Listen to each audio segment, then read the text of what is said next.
그래서 이제 1번으로 넘어갈게요. 다음은 참 행복을 누리는 사람들에 대한 설명입니다. 이 가운데 나는 어디에 속하여 참 행복을 누리고 있는지 또는 누리고 싶은지 몇 가지를 선택하고 나누어 봅시다. 예시 있어요. 마음이 깨끗한 사람, 늘 어린이와 같은 순수한 마음으로 생활하려 노력한다.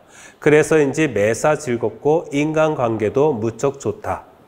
마음이 가난한 사람, 언제나 주님께 모든 것을 맡기는 삶을 통해 두려움도 아쉬움도 없이 나아가고 싶다. 뭐 이런 식으로 우리가 선택해서 나누어 볼 수 있을 것 같습니다. 그래요. 그래서 여러분들 그 진복팔단 8가지 행복에 대해서 우리가 좀 알아보면 좋을 것 같아요. 그래서 어떤 식으로 묵상할 수 있는지 제가 하나하나 좀 새겨보도록 하겠습니다. 마음이 가난한 사람은 어떤 사람이냐면요, 자신의 부족함과 나약함을 알고서 전적으로 하나님께 의지하는 사람이었어요. 앞서 여러분들에게 참 행복에 대해서 성숙한 사람에 대해서 하면서 다 나왔던 얘기인데요, 이것을 세부적으로 더 들어가면은 이렇게 나눌 수 있다는 거예요. 마음이 가난한 사람은 자신의 부족함과 나약함을 알고 전적으로 하나님께 의지하는 사람이다. 이어령 선생님께요, 어떤 기자가 이런 질문을 던졌습니다. 뒤늦게 깨달은 생의 진실은 무엇인가요? 이어령 선생님이 고령이시잖아요. 그래서 연로하신 그 선생님께 이런 질문을 던진 거죠. 그러자 이렇게 답변을 하셨습니다. 집도 자녀도 책도 지성도 분명히 내 것인 줄 알았는데 다 선물이었다는 거죠. 우주에서 선물로 받은 이 생명처럼 내 힘으로 이뤘다고 생각한 게 다 선물이더라고요. 맞아요. 여러분들이 가지고 있는 거, 이 모든 것들이 어쩌면 선물입니다. 제가 각고성지에서 이렇게 봉안당을 이렇게 운영을 하고 있어요. 봉안당 운영하면서 매일같이 돌아가신 분을 이렇게 맞이하게 됩니다. 그분들 돌아가시고 나서 무엇을 가지고 가셨을까요? 이 세상의 거 하나라도 갖고 가셨을까요? 아무것도 갖고 가시지 못합니다. 그렇다면 이 세상에 올 때는 어떻게 했을까요? 이 세상에 올 때 하늘나라에서 뭐 좀 갖고 왔을까요? 아닙니다. 이 세상에 올 때 아무것도 갖고 오지 않았고요. 그 다음에 저 세상으로 갈 때, 하느님 나라로 갈 때도 아무것도 가지고 가지 않습니다. 바로 내가 지금 이 세상에서 누리고 있는 그 모든 것들은 아무것도 없는 상태에서 내가 그냥 감사하게 받고 있는 것이라는 것이죠. 그래서 마음이 가난한 사람이라는 것은 결국 겸손한 사람을 의미합니다. 바로 겸손한 사람이 마음이 가난한 사람이라는 거죠. 그 다음에 슬퍼하는 사람은 행복하다라고 말씀하셨습니다. 자신의 삶, 과거의 삶이라든가 아니면 과거에 지었던 잘못이 있겠죠. 자신의 삶을 뉘우치고 우는 사람을 말합니다. 철저한 회개에서 비롯하여 비통해하는 사람을, 슬퍼하는 사람은 행복하다라고 말씀하셨습니다. 바로 이 부분을 우리가 묵상하면서 아우스틴 성인의 고백록을 우리가 생각해 볼 수 있을 것 같아요. 고백록이 어쩌면 자기가 이제까지 지었던 죄를 모두 나열한 책, 이것이라고 생각하시면 안 됩니다. 바로 성인께서는 커다란 깊은 회개로서 커다란 슬픔을 느껴요. 하느님이 너무나도 사랑하시는 거예요. 하느님께서 이렇게 사랑하셔서 나를 이렇게 이끌고 계시는데 그 사랑을 보지 못하고, 그리고 하느님께 불평불만하고 하느님의 뜻과는 정반대의 모습으로 가는 자신의 모습을 보고서 펑펑 울 수밖에 없었습니다. 바로 거기에서 나온 것이 고백록이에요. 결국 고백록이라는 것은 죄의 나열이 아닙니다. 죄의 나열이 아니라 하느님의 사랑이 얼마나 큰지를 보여주는 책이다라고 말할 수가 있습니다. 바로 슬퍼하는 사람은 어떤 사람일까요? 사랑하는 사람이에요. 사랑하기 때문에 슬퍼할 수밖에 없습니다. 앞서 제가 여기 봉안당 운영한다고 그랬어요. 각고성지 봉안당 이렇게 운영하면은 유가족들이 다 펑펑 우십니다. 다 거진 다 펑펑 우세요. 너무나도 그 이별 자체를 슬퍼하시고 힘들어 하십니다. 바로 그 모습을 한번 떠올려 봤으면 좋겠습니다. 죽음 자체를 슬퍼하는 것이 아닌 것 같아요. 많은 분들이 사랑했기 때문에 슬퍼하고 있는 거죠. 예, 사랑했기 때문에 이제 더 이상 직접 볼 수 없다는 사실, 이제 더 이상 말을 나눌 수 없다는 사실, 이제 더 이상 내가 사랑을 줄 수 없다는 사실, 그 사실 때문에 슬퍼하는 것이지 바로 죽음 자체 때문에 슬퍼하는 것은 아니었습니다. 바로 사랑과 슬픔은 이렇게 연관되어 있어요. 그래서 슬퍼하는 사람은 곧 사랑하는 사람이라고 말할 수 있겠습니다. 이제 온유한 사람은 행복하다라고 말씀하십니다. 온유한 사람은요, 하나님의 뜻, 계획, 섭리를 받아들이는 사람이라고 할 수 있어요. 예. 제가 언젠가 어떤 사람한테 이런 얘기를 들었습니다. 신부님, 저는 이제 책을 못 보겠어요. 라고 말씀하시는 거예요. 그래서 왜 책을 안 보십니까? 책을 통해서 우리가 지혜를 얻을 수가 있고요. 책을 통해서 우리가 또 다른 세상을 맛볼 수가 있습니다. 라고 말씀드렸어요. 그랬더니 이분이 하시는 말씀이, 신부님, 이제 머리가 굳어서요, 책을 봐도 눈에 들어오지 않아요. 라고 말씀하시는 거예요. 사실 이분 나이가요, 30대였거든요. 예, 30대였는데 머리가 굳다니 이게 무슨 말인가 라는 생각이 들었습니다. 나이 때문에 라고 우리가 말씀들을 많이 하세요. 예, 실제로 나이 때문에 못한다고 하시는 분들 굉장히 많거든요. 예, 그런데 저는 그렇지 않다고 생각을 합니다. 저도 이제 책을 20대부터 이제 책을 읽기 시작을 했어요. 예, 20대부터 책을 읽기 시작을 했는데, 어떤 사람들 보면 책을 굉장히 많이 읽더라고요. 이렇게 두꺼운 책도 막 읽는 모습을 보면서, 야, 나는 안 돼. 내가 저거 어떻게 해? 라는 생각을 품었었습니다. 그런데 지금 현재 저 50대 돼서, 지금 현재는, 이렇게 두꺼운 책도 많이 읽고 있고요. 하루에 책을 한 권 이상은 읽게 되는 것 같습니다. 하루 평균 한 350페이지 정도 읽는 것 같아요.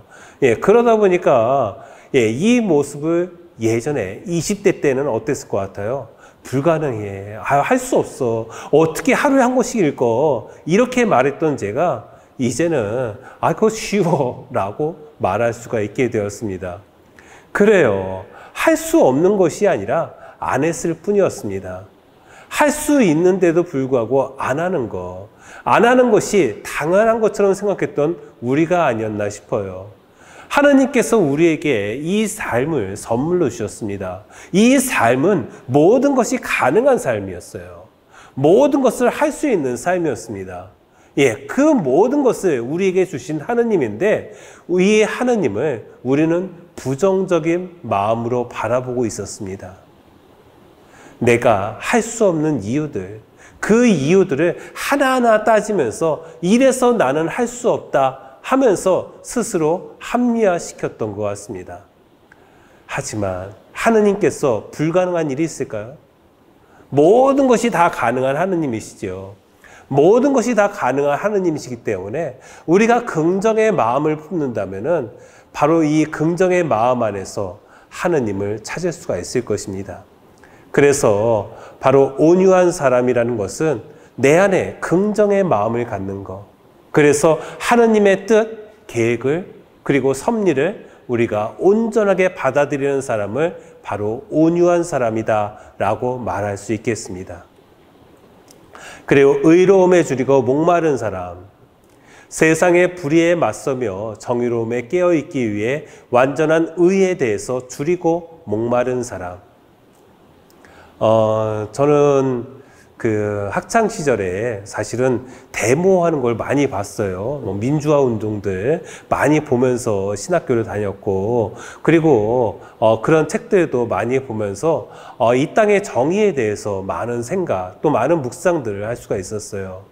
너무 어렵고 힘들어하는 사람이 많다 보니까 교회는 당연히 정의로운 교회가 되어야 되고, 바로 어쩌면은 사랑보다 더 중요한 것은 정의라고 외쳤던 것 같습니다. 그래서 정의와 사랑은 다르다라고 생각했던 것 같아요. 그런데 시간이 지나면서 정의와 사랑이 다르지 않다는 것을 깨닫게 됩니다. 정의와 사랑은 다른 것이 아니라 내가 스스로 구분을 해줬던 것 같아요. 내가 스스로 인간적인 기준으로 구분을 했던 것이죠. 하느님의 정의는요, 인간의 정의와 조금 차이가 있습니다. 하느님의 정의는 사랑과 동일합니다. 여러분 잘 아시는 포도원 수작인의 비유를 아실 거예요. 예, 포도원 주인이요, 예, 일할 사람이 소작인들을 부르러 밖에 나가죠. 예, 그래서 거리에서 가만히 있는 사람 불러옵니다.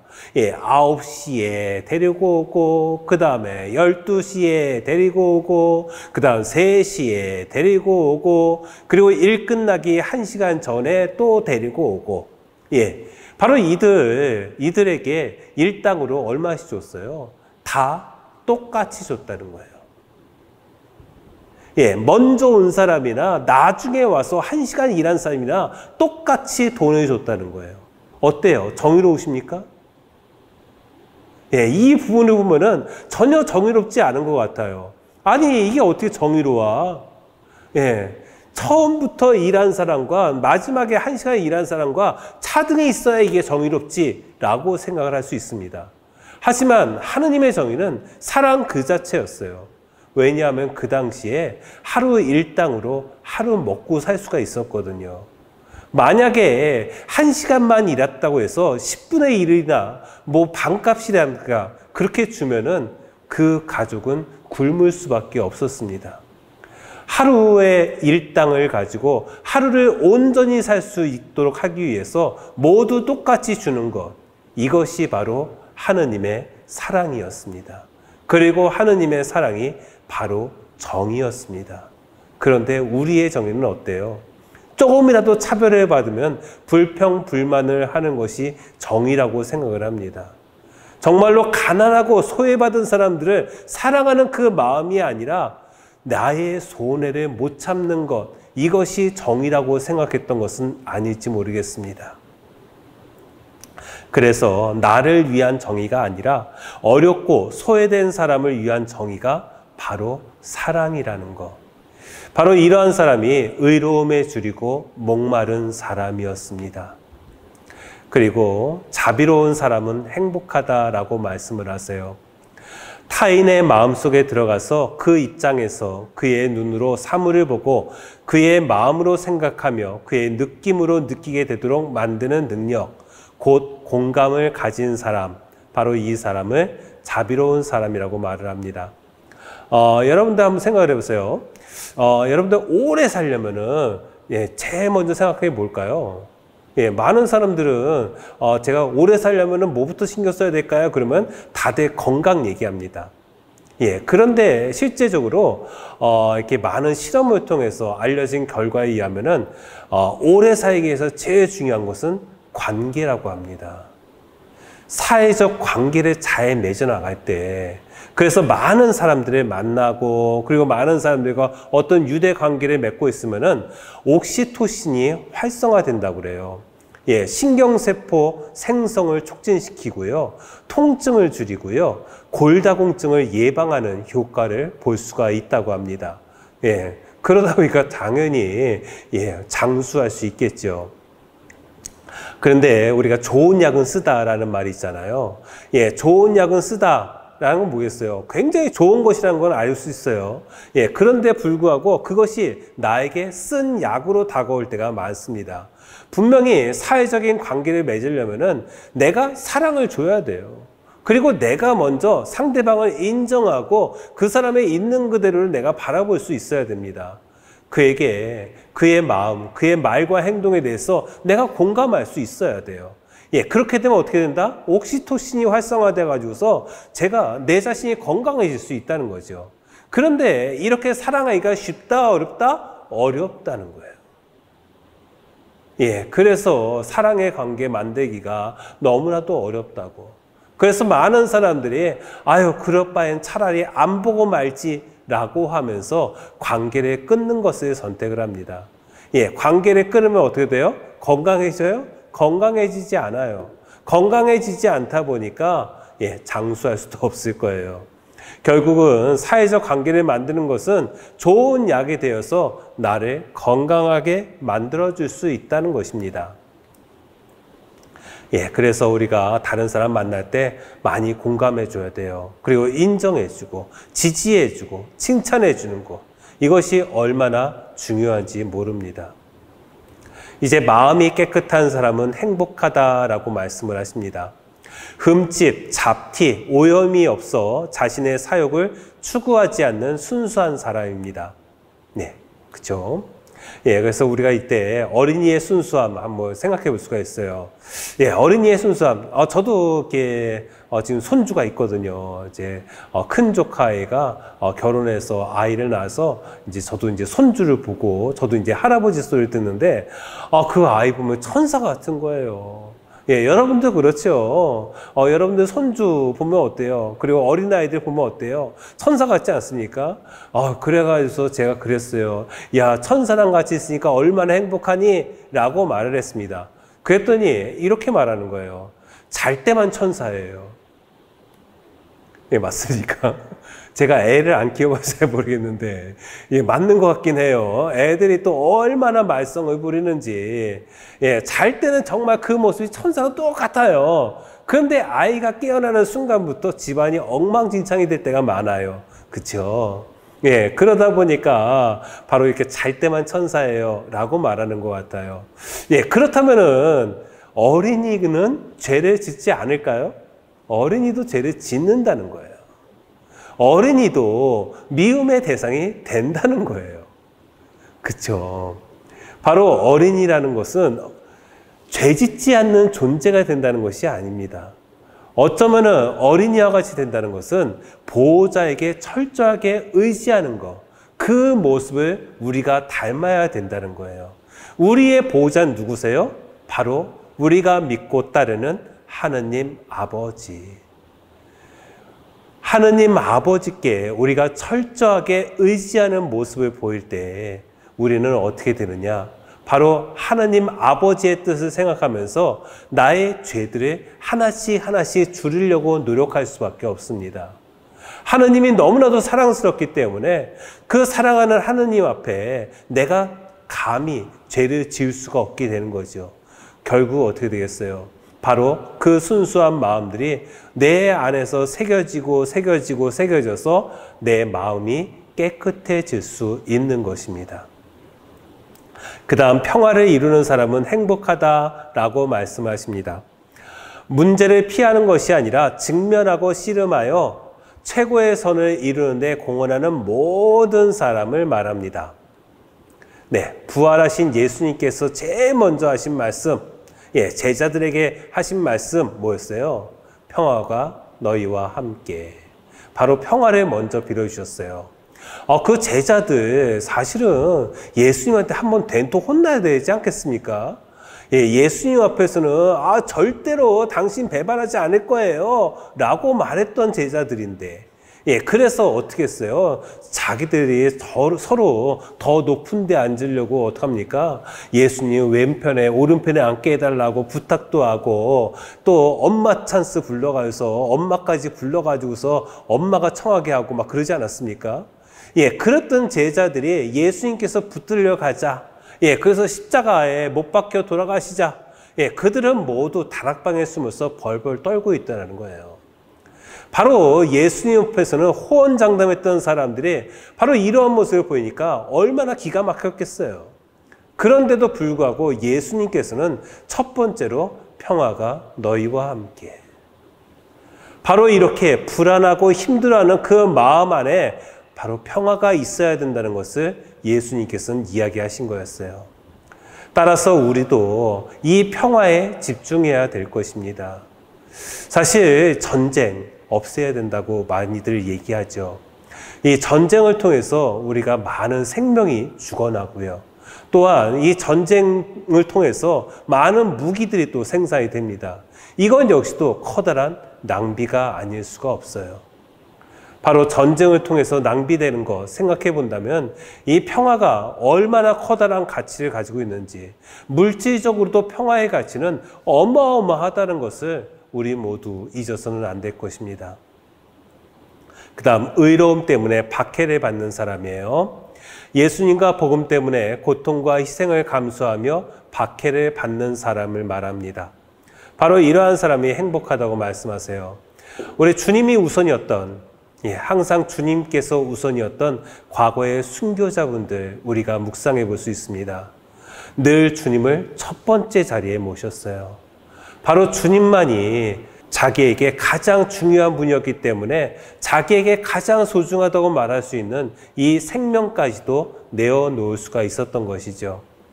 그런데 재밌는 것이 하나 있어요. 과거에도 배교하시는 분들이 계셨어요. 우리나라도 역시 마찬가지였습니다. 우리나라에서도 많이 배교를 하셨어요. 배교했다가 다시 순교하신 분도 굉장히 많다고 하죠. 그런데 예수님 제자들도 그렇고 예수님을 따랐던 많은 사람들이 바로 예수님을 선택을 했다가 배신을 하는 경우가 굉장히 많았던 것 같습니다. 그런데 아인슈타인 박사가 이런 말을 했죠. 한 번도 실수한 적이 없는 사람은 새로운 시도를 한 적이 없는 사람이다. 아인슈타인이 완벽한 사람인 것 같죠. 정말로 뛰어난 머리를 가지고 있는 것 같죠. 그런데 아인슈타인도 엄청나게 실수를 많이 했다고 합니다. 특히 아인슈타인은 이 산수 계산을 잘 못했다고 그래요. 그래서 결정적인 실수도 굉장히 많이 했다고 합니다. 그런데 그런 모든 실수가 있었기 때문에 바로 이 세상 안에 이렇게 위대한 업적을 남길 수가 있었던 것입니다. 바로 이런 것을 본다면은 박해를 받고서 우리는 배교하는 경우 종종 있습니다. 더 중요한 것은 그럼에도 불구하고 다시 주님께로 나아갈 수 있는 용기를 갖는 것, 이것이 중요하다는 거예요. 절대로 용서받지 못했던 사람이 하나 있어요. 바로 유다 이스카리옷이었습니다. 유다 이스카리옷은 자기가 잘못한 것을 알게 되었죠. 그리고 그는 스스로 목숨을 끊습니다. 바로 이 생명이라는 것은 하느님의 영역에 있는 것이기 때문에 스스로 목숨을 끊는 것 자체가 용서받을 수 없는 죄다라고 이야기를 했었습니다.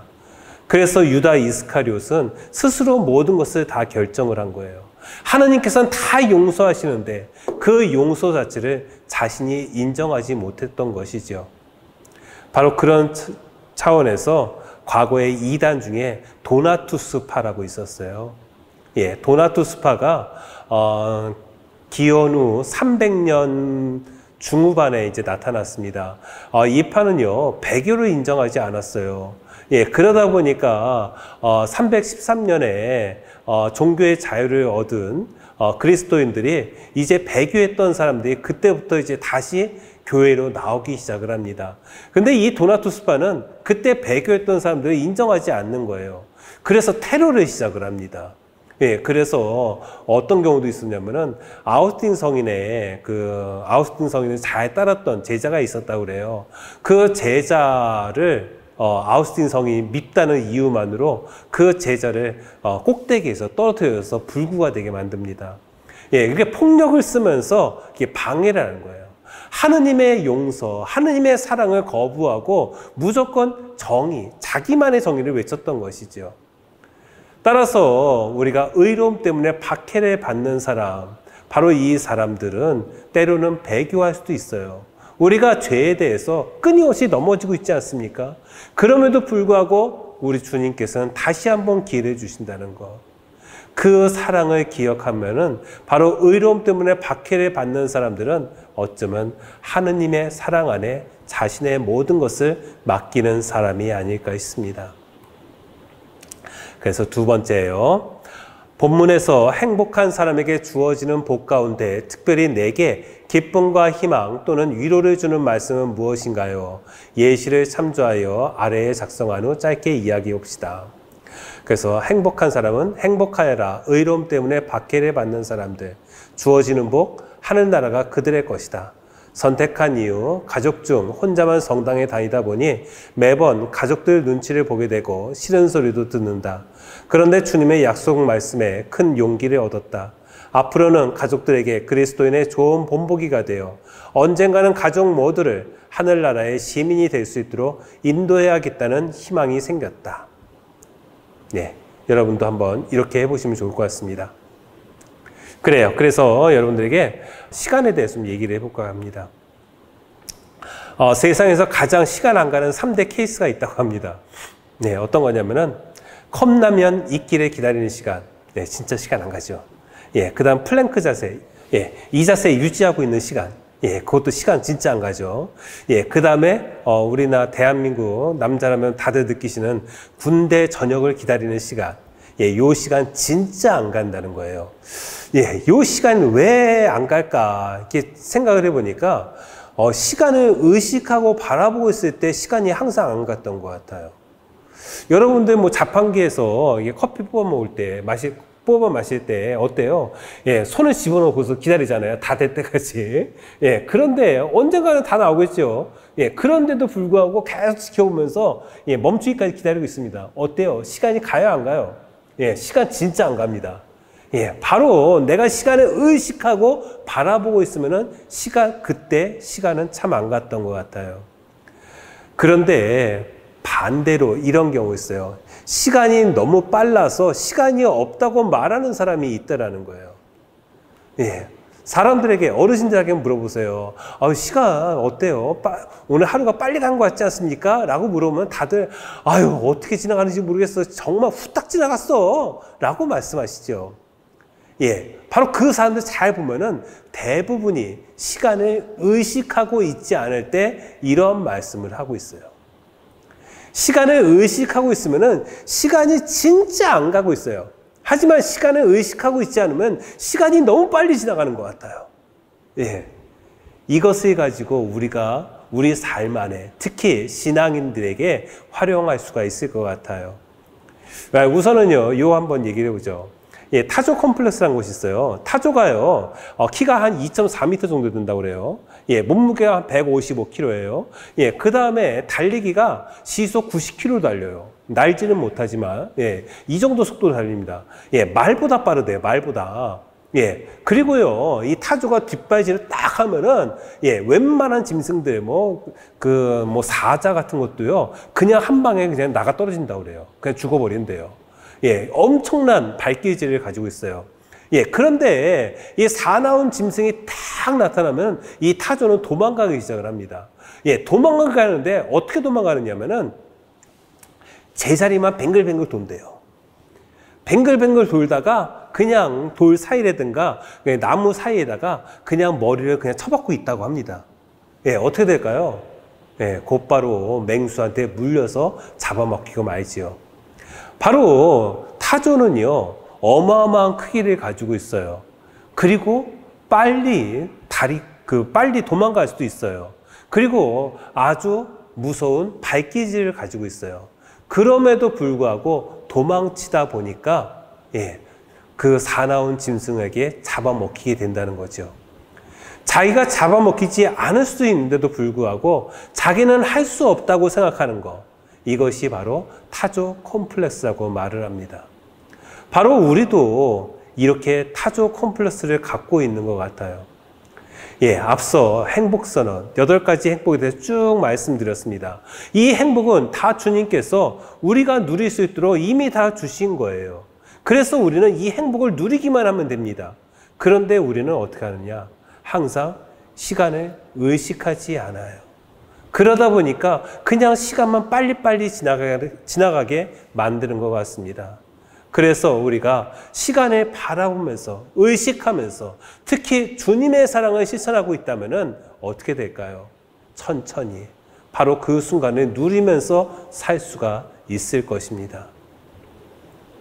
그래서 이제 갈무리를 하면서 특별히 고통 속에 있는 가정 혹은 형제 자매를 생각하며 우리 모두가 삶에서 참 행복을 온전히 누리길 희망하는 마음으로 다시 한번 참 행복 8가지를 마음에 와닿도록 다 함께 읽어봅시다 하면서 이렇게 적어봤어요. 마태복음 5장 3절에서 12절의 말씀이에요. 행복하여라 마음이 가난한 사람들 하늘나라가 그들의 것이다. 행복하여라 슬퍼하는 사람들, 그들은 위로를 받을 것이다. 행복하여라 온유한 사람들, 그들은 땅을 차지할 것이다. 행복하여라 의로움에 줄이고 목마른 사람들, 그들은 흡족해질 것이다. 행복하여라 자비로운 사람들, 그들은 자비를 입을 것이다. 행복하여라 마음이 깨끗한 사람들, 그들은 하느님을 볼 것이다. 행복하여라 평화를 이루는 사람들. 그들은 하느님의 자녀라 불릴 것이다. 행복하여라 의로움 때문에 박해를 받는 사람들. 하늘나라가 그들의 것이다. 사람들이 나 때문에 너희를 모욕하고 박해하며 너희를 거슬러 거짓으로 온갖 사악한 말을 하면 너희는 행복하다. 기뻐하고 즐거워하여라. 너희가 하늘에서 받을 상이 크다. 사실 너희에 앞서 예언자들도 그렇게 박해를 받았다. 그래요. 그러면서 제가 요 함께의 중요성 좀 한번 얘기를 해볼까 합니다. 여기에 배경으로 되어 있는 사진이 제가 직접 찍은 사진이에요. 이 남해에 있는 어느 섬이에요. 남해에 있는 어느 섬인데 굉장히 아름다운 섬이고요. 그리고 이 섬은 영화 촬영으로도 아주 유명한 곳이에요. 그래서 그 섬의 둘레길을 걸으면은 10km 이상 되는 것 같아요. 한 20km 정도 되는데, 그 섬 둘레길이 너무나도 아름답습니다. 풍광이 너무 좋아요. 그래서 언제 한번 제가 날 잡아서 휴가를 내서 여기 섬을 갔어요. 그래서 KTX 타고서 맨 끝에까지 갔다가, 거기서 버스 타고서 거기까지 갔다가, 그리고 배 타고 들어가는 거예요. 그리고서 이제 혼자서 그 둘레길을 걷기 시작을 했습니다. 너무 힘들었어요. 아름다운 경관이지만은 정말로 다리가 터질 듯이 아팠습니다. 발바닥도 왜 이렇게 아픈지요. 아름다운 경관도요. 조금 보니까 지겨워지고 이제 제발 쉬고 싶다라는 생각만 들더라고요. 그러면서 엄청나게 고생했다는 생각이 들었어요. 그런데 저랑 잘 아는 지인들이 요 섬 얘기를 어디서 듣고서 저랑 같이 가자는 것이었어요. 제가 얘기했어요. 이 둘레길 진짜 힘들어요. 정말 가기 힘들어요. 라고 말씀드렸습니다. 그랬더니, 같이 가면 재밌겠죠, 하면서 같이 가자는 거예요. 그래서 그 힘든 기억을 안고서 같이 갔습니다. 그리고 나서 역시 마찬가지로 KTX 타고 갔다가 버스 타고서 거기까지 갔다가 또 배 타고서 이제 그 섬에 들어갔어요. 그리고서 이제 걷는데 하나도 안 힘든 거예요. 분명히 저 혼자 걸었을 땐 너무나도 힘들었는데 같이 걸으니까, 같이 대화를 하면서 걷다 보니까 하나도 힘들지 않은 거예요. 같이 갔던 형제 자매님들이 저한테 이렇게 말씀하십니다. 신부님, 뭐가 힘들어요? 맞아요. 우리가 어렵고 힘든 길도 혼자 가면 진짜 힘들고요. 함께 하면은 즐거운 길이 될 수 있는 것 같습니다. 우리가 행복선언 말씀을 드렸어요. 바로 이 행복은 우리가 함께 할 때 더 큰 행복으로 우리에게 다가오지 않을까 했습니다. 여러분들도 우리가 함께하는 그 모든 사람들이 나의 행복을 위해서 도움을 주는 사람이라는 것을 기억하면서 더욱더 함께할 수 있는 우리 공동체가 되었으면 좋겠습니다. 오늘 여기까지 하면서요, 마친 기도로 영광송하겠습니다. 성부와 성자와 성령의 이름으로 아멘. 영광이 성부와 성자와 성령께 처음과 같이 이제와 항상 영원히 아멘. 성부와 성자와 성령의 이름으로 아멘. 네, 감사합니다.